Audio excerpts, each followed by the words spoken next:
Good afternoon. Thank you for joining us. This is your News 4 Now update. I'm Kay Ingram. And right now, a woman is in critical condition after she was hit by an SUV. And police say her husband was the one behind the wheel. It happened this morning in Flushing, Queens. Police say the woman's husband ran her over just after 5 this morning on Franklin Avenue and Parsons Boulevard. Their children were inside the vehicle, too. News 4's Romney Smith is there with the details. Right now, the SUV is actually still on its side as police continue to investigate what they're calling a domestic violence-related intentional crash. This all happened around 5:30 this morning. A 36-year-old man deliberately ran over his 41-year-old wife, the vehicle clearly landing on its side. Someone called 911 and the woman was rushed to the hospital in critical condition. What's also concerning, the couple's 3 sons, ages 11, 9, and 6, were in the car at the time. Thankfully, those boys are okay.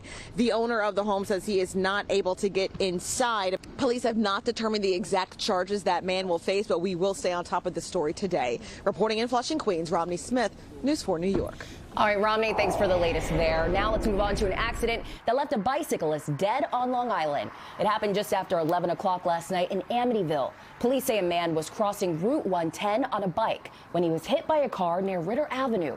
He was taken to the hospital but did not survive. Now, at this time, his name has not yet been released, and there's no word of any charges against the 22-year-old driver of the car.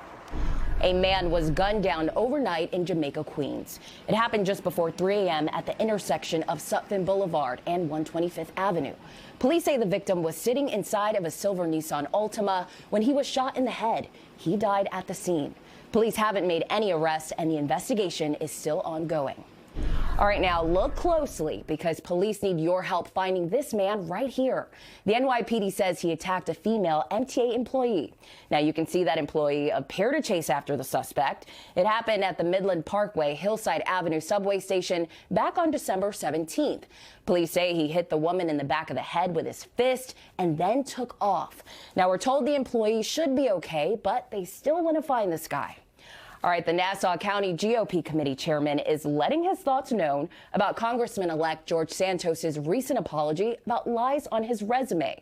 Chairman Joseph Cairo Jr. says that the Long Island Republican broke the public trust and says he expected more from Santos than just a blanket apology, but didn't go as far to ask him to step down.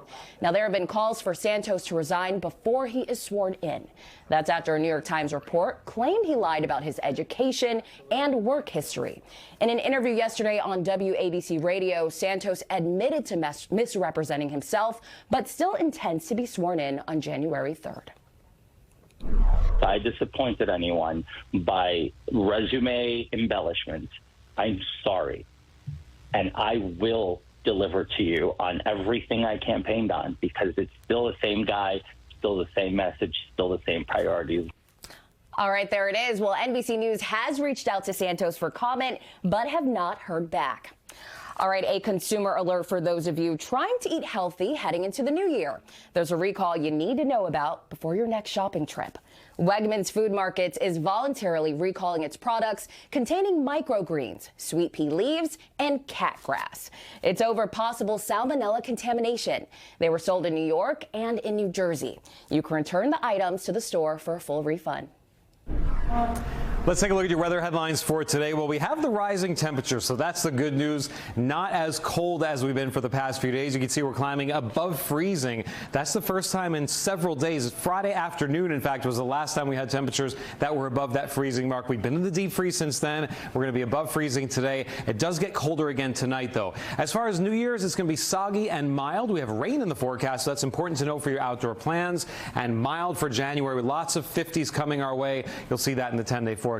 Again, those 50s include New Year's Eve, 50 degrees at midnight. That's very warm for January 1st, of course, but that's the forecast right now, but it will be a little soggy, raindrops mixing with that confetti as you head out to Times Square. For today, 35 degrees, mostly sunny through the rest of the afternoon. It does get cold again tonight. We're not warming up the nights yet. 25 degrees is your low temperature. That's the last cold night, and then there's a big warm up coming our way tomorrow, up to 43 degrees, and you can see that stretch of 50s as we head into the weekend.